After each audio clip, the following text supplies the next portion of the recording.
Everyone, कैसे हैं आप सब। आई होप आप सभी अच्छे होंगे। तो आज के इस वीडियो लेक्चर में हम एमएससी सेकंड सेमेस्टर मैथमेटिक्स जो 2025 का इवन सेमेस्टर के एग्जाम पेपर था जो मई में हुए हैं, उन सभी के क्वेश्चन पेपर्स की हम एनालिसिस करने वाले हैं। तो हमारे पास 4 एग्जाम्स थे। एक सबसे पहला था हमारे पास एडवांस्ड कॉम्प्लेक्स एनालिसिस, ये इसके मैक्सिमम मार्क्स थे हमारे पास 70 मार्क्स का था। उसके very short answer type questions क्या थे। क्वेश्चन नंबर 1 था evaluate summation e to the power z upon z minus 1 dz where c is a circle and mod z equals to 2। हमारे पास question number 1 इसका integral calculate करना था and ये question हमने अपनी वीडियोज में सॉल्व करवाया था। आई होप आप सभी ने कर लिया होगा। ठीक है, इसका आंसर 2 पाई आई ई है। ओके, क्वेश्चन नंबर 2 है if t1z equals to z plus 2 upon z plus 3 and t2z equals to z upon z plus 1 are bilinear transformations then determine t1 inverse and t2 inverse. तो हमें ये जो दोनों functions दे रखे हैं इनके t1 inverse और t2 इनवर्स फाइंड करने थे। क्वेश्चन नंबर 3 था find the singular points of 10z and discuss their nature. Okay, तो हमने very short answer type questions में हमने करवा रखा है ये वाला क्वेश्चन भी। क्वेश्चन नंबर 4 है हमारे पास state the uniqueness of direct analytical continuation. Question number 5 है हमारे पास स्टेट बोरेल्स थ्योरम। ये सभी क्वेश्चन 2-2 मार्क्स के थे। तो इस तरह से हमारा सेक्शन ए कंप्लीट होता है। उसके बाद सेक्शन बी देखते हैं शॉर्ट आंसर टाइप क्वेश्चंस। उसमें आपके पास 3 क्वेश्चंस थे, कोई से भी 2 करने थे। क्वेश्चन नंबर 6 है if wz is an entire function having the property mod wz is less than equals to k greater than 0 then show that wz is a constant function. ठीक है, ये आपके पास कांस्टेंट मॉडुलस फंक्शन के definition आ गई है, मतलब ये थ्योरम आ गई है। ठीक है, उससे बस आपको प्रूव करना है। क्वेश्चन नंबर 7 क्या है prove that every bilinear transformation with 2 finite fixed points alpha and beta can be expressed as this. Students ये बिल्कुल सिंपल था, आपको सिर्फ बाइलिनियर ट्रांसफॉर्मेशन लेकर चलना था और उसमें कोई भी 2 पॉइंट्स को z के प्लेस पर z ही लिखा रहने देना था, बाकी सबके प्लेसेस पर w1 और w2 लिख देने थे। ठीक है, 2 पॉइंट्स फिक्स है इसलिए बस 2 प्लेस पर हमारे पास z ही रहने था और बाकी जो 2 और पॉइंट्स होते हैं उनकी जगह पर हम w लेकर चलने थे। ठीक है, क्वेश्चन नंबर 8 था हमारे पास स्टेट एंड प्रूव राउचेस थ्योरम। ये जो क्वेश्चन है हमने अपने इंपॉर्टेंट क्वेश्चन सीरीज में भी आपको शो किया था। आई होप आपने कर दिया होगा। उसके बाद इस तरह से हमारा सेक्शन नंबर बी कंप्लीट होता है। फिर सेक्शन सी स्टार्ट होता है लॉन्ग आंसर टाइप क्वेश्चंस। इसमें हमारे पास 5 क्वेश्चंस थे एंड 3 क्वेश्चंस अटेम्प्ट करने थे और हर क्वेश्चन 15 मार्क्स का था। ठीक है, क्वेश्चन नंबर 9 क्या है हमारे पास if wz is an analytical function within and on a simple closed contour c then show that mod wz attains its maximum value on c unless wz is a constant function. ये आपके पास theorem थी जो हमने शायद करवाई थी या important question series में तो थी। ठीक है, तो आई होप आपने कर ली होगी। क्वेश्चन नंबर 10 था state and prove the necessary condition for a mapping to be conformal. Students ये क्वेश्चन बहुत इंपॉर्टेंट था, इसकी हमने आपको सेपरेट वीडियो भी प्रोवाइड की थी और इंपॉर्टेंट क्वेश्चन सीरीज में भी आपको दिखाया था कि नेसेसरी और सफिशिएंट कंडीशन करके जाइएगा। आई होप आपने 15 मार्क्स का क्वेश्चन अच्छे से अटेम्प्ट किया होगा। क्वेश्चन नंबर 11 क्या है if only singularity of the single valued function fz are poles of order 2 at 1 and 1 at z equals to 1 and z equals to 2 with residues of this pole 1 and 3 respectively. If f0 equals to 3/2 and f minus 1 equals to 1 then determine fz। तो students इसमें हमारे पास सारी conditions दे रखी थी और उसके basis पर हमें fz फाइंड करना था। हमने इस टाइप के क्वेश्चन करे थे जिसमें हमें fz दे रखा था और ये सारी कंडीशंस को हमें फाइंड करना था। जस्ट इन क्वेश्चंस का ये रिवर्स था। ठीक है, क्वेश्चन नंबर 12 क्या है prove that there exist an entire function with arbitrary prescribed zeros zn provided in the case of infinitely many zeros zn tends to infinity as n tends to infinity. Also every entire function with these zeros can be expressed in the form of this where the product is taken over all zn not equals to 0 then mn are certain integers and gz is an entire function। तो हमें proof का question था। Okay, question number 13 था state and proof जेनसेंस formula. इस तरह से हमारे पास ये जो एडवांस्ड कॉम्प्लेक्स एनालिसिस का क्वेश्चन पेपर है तो हमारे पास कंप्लीट होता है। आई होप आप सभी ने अच्छे से किया होगा। स्टूडेंट्स हमारे पास सेकंड पेपर था लीनियर अलजेब्रा का। इसमें मैक्सिमम मार्क्स 70 मार्क्स का ही था ये क्वेश्चन पेपर। इसमें very short answer type questions में हमारे पास कौन कौन से क्वेश्चंस थे। क्वेश्चन नंबर 1 था define range and null space of a linear transformation. Question number 2 था define inner product space give one example. Question number 3 था state primary decomposition theorem. Students ये तो हमने स्टार्ट मार्क कराई थी और बहुत अच्छे से इसे एक्सप्लेन भी किया था। ठीक है, इसका सिर्फ स्टेटमेंट पूछा गया है। ओके, क्वेश्चन नंबर 4 था define annihilators and give example. Question number 5 था define positive definite quadratic form. तो स्टूडेंट्स जिस पेपर में जितने भी very short answer type questions थे वो सारे हमने अपने वीडियो लेक्चर्स में आपको करवाए हुए हैं। सारे करवा रखे थे very short answer type questions में या फिर थोड़े बहुत हो सकता है शॉर्ट आंसर टाइप क्वेश्चंस में कराए थे। ठीक है, उसके बाद सेक्शन बी हमारे स्टार्ट होता है। Section B short answer type question है, इसमें आपके पास 3 क्वेश्चंस थे और 2 क्वेश्चंस अटेम्प्ट करने थे। क्वेश्चन नंबर 6 क्या है, late V and W be a vector space over the field F and T be a linear transformation from V into W. Suppose V is finite dimensional, then prove that rank of T plus nullity of T equals to dimension of V. तो students ये जो question number 6 है ये rank nullity theorem थी, ये हमने आपको important question series में बताई थी कि ये बहुत इंपॉर्टेंट है, इसे आप कर लीजिएगा। तो आई होप आपने ये कर ली होगी। ओके, क्वेश्चन नंबर 7 था, late V be a finite dimensional vector space over the field F and let T be a linear operator on V, then prove that T is diagonalizable if and only if the minimal polynomial for T has the form P equals to x minus c1 x minus c2 dot dot x minus ck c1 c2 dot dot ck belongs to F। ठीक है, ये आपको minimal ये prove करना था कि जो भी हमारे पास मैट्रिक्स T बनेगी लीनियर ऑपरेटर के लिए वो डायगोनलाइजेबल तभी होगी जब जो पॉलिनोमियल होगा वो इस फॉर्म का होगा। ठीक है, क्वेश्चन नंबर 8 क्या है, find matrix representation of the linear mapping T such that r cube to r cube given by T x, y, z equals to z, y plus z, x plus y plus z relative to the basis b equals to alpha1 alpha2 alpha3 where alpha1 equals to 1 0 1 alpha2 equals to -1 2 1 and alpha3 equals to 2 1 1। I hope students ये वाला question भी हमने आपको करवा रखा था। I hope आपने short answer type question में 6 और 8 तो आपने अटेम्प्ट कर लिया होगा क्योंकि हमने अपनी वीडियोस में करा रखा है। ठीक है, फिर लॉन्ग आंसर टाइप क्वेश्चंस पर आ जाते हैं जिसमें आपके पास 5 क्वेश्चंस होते हैं और 3 आपको अटेम्प्ट करने होते हैं और ये 15 मार्क्स का क्वेश्चन होता है। तो क्वेश्चन नंबर 9 का ए पार्ट है, state and proof gram स्मिट्स orthonormalisation process for inner product VF। इसका बी पार्ट है, using gram स्मिट्स process obtain orthonormal basis of beta 1 304 beta 2 -107 beta 3 2911 and beta 1 beta 2 beta 3 belongs to R cube. इस तरह से question हमने नहीं कराया था। Okay, question number 10 पर चलते हैं। क्वेश्चन नंबर 10 का ए पार्ट क्या है, late V be a inner product space and T be a self adjoint linear operator on V, then show that each characteristic value of T is real and characteristic vector of T associated with distinct characteristic values are orthogonal। तो इसमें orthogonal की properties आपको satisfy करवानी थी। B part है, find the dual basis of the set this. ये तो बहुत इंपॉर्टेंट क्वेश्चन हमने आपको बताया था। ठीक है, इसकी न्यूमेरिकल वैल्यूज चेंज हो गई हैं बट डुअल बेसिस का क्वेश्चन हमने बताया था इंपॉर्टेंट है।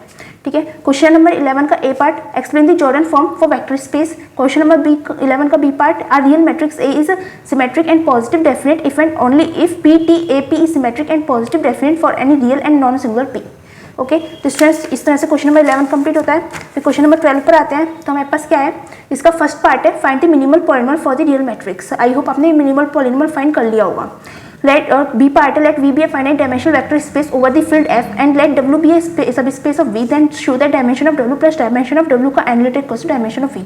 स्टूडेंट्स ये क्वेश्चन मैंने स्टार्ट मार्क में कराया था इंपॉर्टेंट क्वेश्चन सीरीज में और वैसे भी हमने ये सॉल्व करवा रखा है वीडियो लेक्चर्स में। ओके, क्वेश्चन नंबर 13, तो इसका मतलब क्वेश्चन नंबर 12 के आपको दोनों पार्ट्स आते होंगे। क्वेश्चन नंबर 13 का ए पार्ट है, prove that the quadratic form this in 3 variables is a positive definite. तो स्टूडेंट्स ये पॉजिटिव डेफिनेट वाले क्वेश्चन में हमने आपको वीडियो लेक्चर्स में प्रोवाइड करा रखे हैं।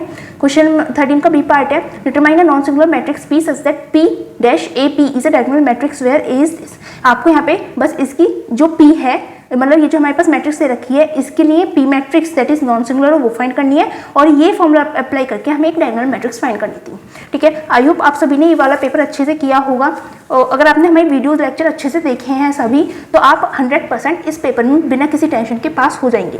ठीक है, पेपर नंबर 3 था हमारे पास एडवांस्ड ऑपरेशन रिसर्च। ये भी 70 मार्क्स का क्वेश्चन पेपर था। इसमें very short answer type question पता नहीं कहाँ से कैसे पूछ लिए गए, सारे बिल्कुल अलग थे बट आगे के जितने भी शॉर्ट और लॉन्ग थे वो आई होप आप सभी को अच्छे से आते होंगे। वेरी शॉर्ट क्या थे, right the general mathematical formulation of a transportation problem. Students हमने ट्रांसपोर्टेशन प्रॉब्लम करी थी but I think mathematical formulation मैंने नहीं बताया था। ठीक है, बट अगर आपको ट्रांसपोर्टेशन प्रॉब्लम पता होंगी कि वो एक्चुअल में होती क्या है तो आप मैथमेटिकल फॉर्मूला बना सकते थे। ठीक है, क्वेश्चन नंबर 2 था, define the maximum flow problem. ये जो क्वेश्चन नंबर 2 था ये आपका यूनिट 3 में से पूछा गया था जिसमें हमारे पास मॉडल होते हैं। ठीक है, वो मॉडल वाला यूनिट हमने स्किप कर दी थी क्योंकि आप सभी कमेंट आ रहे थे लीनियर अलजेब्रा स्टार्ट करने के लिए। ओके, क्वेश्चन नंबर 3 था हमारे पास, what do you mean by 2% zero sum game, also write its pay off matrix. Students ये तो मैंने करवा रखा था क्वेश्चन 2% जीरो सम गेम और उसकी पे ऑफ मैट्रिक्स। आई होप ये तो कर लिया होगा वेरी शॉर्ट। और क्वेश्चन नंबर 4 था, explain the concept of deterioration and shortage. ये EOQ से रिलेटेड क्वेश्चन था जो मैंने बताया था बहुत इंपॉर्टेंट है, उससे रिलेटेड ही निकला है, यहाँ पे वेरी शॉर्ट में आया है। ठीक है, क्वेश्चन नंबर 5 था, right a short note on sensitive analysis. ये जो सिंप्लेक्स मेथड होता है उसके बेसिस पर एक सेंसिटिव एनालिसिस होती है, उसका ऊपर ये शॉर्ट नोट पूछा था, सो शायद आपने कुछ कर दिया होगा, बाकी देखते हैं। उसके बाद हमारे पास सेक्शन B रीस्टार्ट होता है शॉर्ट आंसर टाइप क्वेश्चंस। उसमें हमारे पास सेम वही फॉर्मेट था, 3 क्वेश्चन थे, 2 अटेम्प्ट करने थे एंड बहुत ईजी क्वेश्चन दे रखे थे। Use the concept of dominance to solve the game whose pay off matrices to the player A and B are given as follows. हमारे पास जो मैट्रिक्स है वो दे रखी है और डोमिनेंस रूल अप्लाई करके हमें बस इसे सॉल्व करना है। ये हमने वीडियो में बहुत अच्छे से एक्सप्लेन कर रखा है, 7.5 मार्क्स का आई होप कर लिया होगा। क्वेश्चन नंबर 7 हमने नहीं कराया था अपने वीडियोस में, वैसे क्या है, explain the Gomory's cutting plane method for all integer programming problem. ठीक है, यहाँ पे जो गोमरीज कटिंग प्लेन मेथड है बहुत लॉन्ग मेथड है और अगर आपको आता है तो अच्छी बात है, वरना हमने इसलिए स्किप करवा दिया था क्योंकि ये ज़्यादा इंपॉर्टेंट लग रहा था और बहुत ज़्यादा लॉन्ग था। ठीक है, क्वेश्चन नंबर 8 क्या है, for the network given below work out the expected time and completion of various activities with the following data. हमारे पास ये नेटवर्क डायग्राम दे रखा है और यहाँ पे ऑप्टिमिस्टिक, पैसिमिस्टिक और मोस्ट लाइकली टाइम दे रखा है। हमने ये वाली क्वेश्चन हमने अपनी वीडियोस में करवा रखा है जिसमें हम एस्टिमेटेड टाइम कैसे कैलकुलेट करते हैं उसका फॉर्मूला भी दे रखा था। ठीक है, आई होप आप सभी ने वाला क्वेश्चन कर लिया होगा। ठीक है, क्वेश्चन नंबर 9 क्या है हमारे पास, solve the given non linear programming problem by using Kuhn-Tucker conditions. Maximum z f(x1, x2) equals to 200 x1 minus 2 x1 का square plus 500 x2 minus 3 x2 का square such that 2 x1 plus x2 is less than equals to 140, 2 x1 plus 3 x2 is less than equals to 180, x1, x2 is greater than equals to 0। Students ये long answer type question था, question number 15 था और हमने operation research की last video इसी के ऊपर post की थी कि कुहन-टकर कंडीशंस क्या होती हैं और इस टाइप के क्वेश्चन को कैसे सॉल्व करना है। तो अगर आपने वो वीडियो देखी होगी तो 100% आपने क्वेश्चन कर दिया होगा।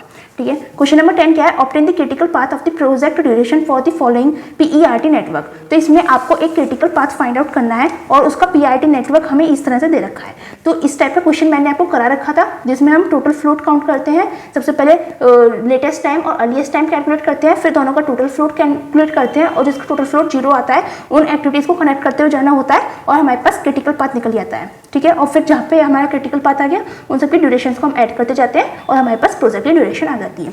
आई होप आपने कर दिया होगा। उसके बाद के जो लॉन्ग आंसर टाइप क्वेश्चंस थे वो तो बहुत इजी थे। यहाँ पे देखो ये क्वेश्चन थोड़ा सा बहुत सारे बच्चों की कमेंट्स आ रही थी कि ये किस टाइप से क्वेश्चन दे रखा है, determine the best replacement age of the items whose maintenance cost increases with time and value of money also change with time. और यहाँ बच्चे कह रहे थे कि इसके लिए कोई टेबल तो दे नहीं रखी। स्टूडेंट्स इसमें ना आपको टेबल नहीं दे रखी थी, इसमें जो आपका फॉर्मूला होता है ना जिससे हम यूज़ करते हैं और अपना जो रिप्लेसमेंट एज फाइंड आउट करते हैं जिस फॉर्मूले की यूज से उसे डिटरमाइन कर रहा था, मतलब उसे ड्राइव करना था और हमें सारी कंडीशंस दे रखी थी कि हमें उसे वैल्यू ऑफ मनी भी लेकर चलना है और बाकी सब चीज़ें भी उसे हमें लेकर चलनी है और अपना फॉर्मूला ड्राइव करके बताना था इस क्वेश्चन में। ठीक है, इसलिए आपको यहाँ पे टेबल नहीं दे रखी थी। क्वेश्चन नंबर 12 तक solve the following sequencing problem to minimize the total elapse time. Students यहाँ पे तो फिर सीक्वेंसिंग प्रॉब्लम दे रखी थी, ये 15 मार्क्स में क्वेश्चन दे दिया है, तब कि इन्हें ये 7.5 मार्क्स में देना चाहिए था। बहुत ईजी क्वेश्चन है, आई होप आपने कर लिया होगा। ठीक है, क्वेश्चन नंबर 13 क्या है, solve the following travelling salesman problem. Salesman problem हमारे पास ये है, हमने ट्रैवलिंग सेल्समैन प्रॉब्लम करवाई है और हमने जो करवाई थी वो बहुत लॉन्ग थी, उसमें बहुत सारे प्रोसेस हो रहे थे, बट ये तो 2-3 स्टेप्स में कंप्लीट हो गई थी। बहुत ईजी है, ये बहुत ईजी पेपर रहा, मतलब इतना भी ईजी नहीं रहा क्योंकि वेरी शॉर्ट बहुत अलग थे, बट आई होप आप सभी ने अच्छे से करा होगा ये पेपर। उसके बाद हमारे पास पेपर नंबर 4 था एडवांस डिस्क्रीट मैथमेटिक्स, जो मैक्सिमम मार्क्स 70 का ही क्वेश्चन पेपर था। ऑब्वियस सी बात है, very short answer type question में क्या था, शो दैट दिस, हमें सबसे पहले वेरी शॉर्ट में इसे प्रूव करना था, तो इसके लिए आप ट्रूथ टेबल से बहुत इजीली से प्रूव कर सकते थे। ठीक है, क्वेश्चन नंबर 2 था for any pair of elements x and y in Boolean algebra be show that this. ये किस तरह से होता है, यहाँ पे देखो डिमॉर्गन्स लॉ हमने अप्लाई कर रखा है, मतलब डिमॉर्गन्स लॉ को प्रूव करना था, तो इसके लिए क्या लेके चलते, x प्लस वाई प्लस ये वाली कंडीशंस हमें लेके चलनी थी और इक्वल्स टू में आता है 1, और दूसरी बार में हम x plus y multiply this लेकर चलते और उसमें आता है हमारे पास रिजल्ट 0, तो फिर हम कह सकते थे कि ये दोनों आपस में कॉम्प्लीमेंट है, hence this equals to this. इस तरह से इसे प्रूव करना था। ठीक है, लॉन्ग क्वेश्चन था 2 मार्क्स के हिसाब से, बट कोई नहीं। ठीक है, क्वेश्चन नंबर 3 था define the following tautology and Euler graph. ठीक है, सिंपल डिफाइन करना था। ओके, नेक्स्ट क्वेश्चन पे चलते हैं। नेक्स्ट क्वेश्चन क्या था हमारे पास, examine G and H for isomorphism. यहाँ पे हमारे पास 2 ग्राफ थे, उनके आइसोमॉर्फिज्म चेक करनी थी। ठीक है, यहाँ पे आइसोमॉर्फिक नहीं थे ये ग्राफ। ठीक है, क्वेश्चन नंबर 5 था define the following. First, finite state machine with output. Finite state machine का मैंने आपको बोला था कि ये कर लीजिएगा, आपसे ज़्यादा नहीं पूछा जाएगा इस चैप्टर से। इस चैप्टर जो चैप्टर नंबर यूनिट नंबर 1 थी उससे सिर्फ यही क्वेश्चन पूछे गए हैं 2, इससे अलावा कुछ भी नहीं पूछा गया। और मैंने बोला था कि फाइनाइट स्टेट मशीन ही करनी है यूनिट 1 में, और कुछ इतना कुछ इंपॉर्टेंट नहीं है। सेकंड क्या है, फ्रेज स्ट्रक्चर ग्रामर। ठीक है, शॉर्ट आंसर टाइप क्वेश्चन पे चलते हैं सेक्शन बी के, जो 7.5 मार्क्स के होते हैं। 3 क्वेश्चन होते हैं, 2 क्वेश्चन अटेम्प्ट करने होते हैं। क्वेश्चन नंबर 6 था consider the graph shown in the following figure and find the number of box of length 3 from V2 to V4 and also check the connectedness of the graph, और graph हमारे पास ये है। Question number 7 था use can not map to simplify the following expression. Expression हमारे पास ये है। ठीक है। Question number 8 the defined lattice show that for any a, b, c, d in a lattice L, less than equals to the following holds. First condition a is less than b, a is less than equals to b and c is less than equals to b. This implies a join c is less than equals to b join d. Second condition थी a less than equals to b and c less than equals to d implies a meet c is less than equals to b meets d। ठीक है, ये questions अगर हमने इस ये जो book थी इसके हमने वीडियो लेक्चर अपलोड नहीं कर पाए थे क्योंकि टाइम बहुत कम रह गया था, बट आई होप आपने ये पेपर अच्छे से दिया होगा। ओके, सेक्शन सी में क्या था, लॉन्ग आंसर टाइप क्वेश्चन थे। 9th का first, prove the dual of a lattice is dual, ये prove that dual of a lattice is lattice. तो ये क्वेश्चन हमने आपको इंपॉर्टेंट क्वेश्चन सीरीज में बताया था कि इंपॉर्टेंट है, कर लीजिएगा। ठीक है, सेकंड क्या था, prove that every tree has either 1 or 2 centers. Question number 10th का फर्स्ट क्या था, if a connected planar graph G has n vertices, E edges and R regions then n minus E plus R equals to 2 prove करना था।